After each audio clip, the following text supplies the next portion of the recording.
कुरुक्षेत्र लोकसभा से चुनाव जीतने के बाद पहली बार रादौर पहुंचे सांसद नवीन जिंदल का कार्यकर्ताओं ने जोरदार स्वागत किया। इस मौके पर पत्रकारों से बातचीत में नवीन जिंदल ने कहा कि चुनाव तक कांग्रेस के साथ मिलकर चुनाव लड़ रही आप पार्टी आज कांग्रेसी नेताओं पर ही भीतरघात के आरोप लगा रही है, जबकि उन्हें 80% वोट कांग्रेस के नाम पर ही मिले हैं। इसलिए आप पार्टी की कोई विचारधारा ही नहीं है। वहीं उन्होंने कहा कि उनकी पार्टी व उनके खुद के संकल्प पत्र के अनुरूप जल्द ही कार्य शुरू किए जाएंगे। वहीं उन्होंने कहा कि पहले की भांति मेडिकल सुविधाओं के अलावा जो समाज सेवा के कार्य पहले किए जाते थे उन पर भी जल्द काम शुरू होगा। ये आपने देखा होगा कि कुछ दिन पहले तक तो जो है इंडिया गठबंधन की बात थी।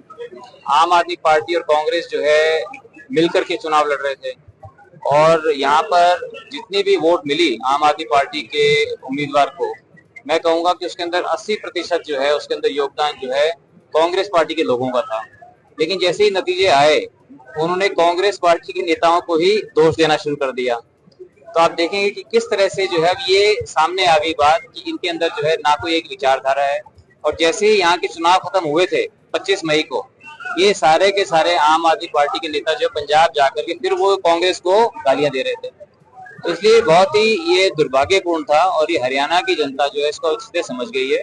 मुझे नहीं लगता कि आगे से जाकर के जो इतना भी कोई इनका विश्वास करेगा।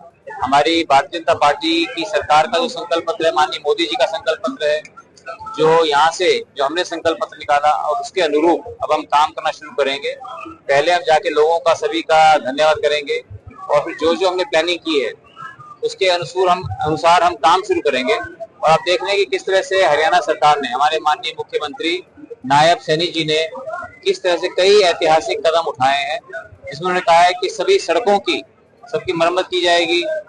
सभी जितनी भी SC BC की चौपालें हैं वो सारी चौपालों की मरम्मत की जाएगी, उनका विस्तार किया जाएगा। तो हम इन सब कामों के ऊपर हम तुरंत काम पे लगेंगे और जो सरपंचों को जो समस्याएं आ रही थी वो समस्याएं दूर की गई हैं।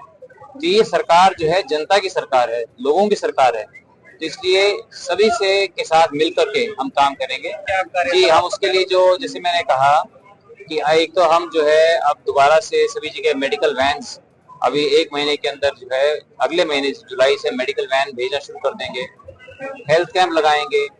जो कन्या विवाह शगुन योजना है उसको हम अब प्रारंभ कर देंगे उसको, और एक एक करके सारी स्कीम्स को जो हमने कहा था उसको शुरू कर देंगे। और जहाँ कौशल विद्या केंद्र की हमने बात की थी उसमें समय लगेगा कि कौशल विद्या केंद्र बनाना करना, लेकिन उसको भी देखिए कि किस तरह से उसको जो है 1 साल के अंदर उसको भी हम शुरू करेंगे।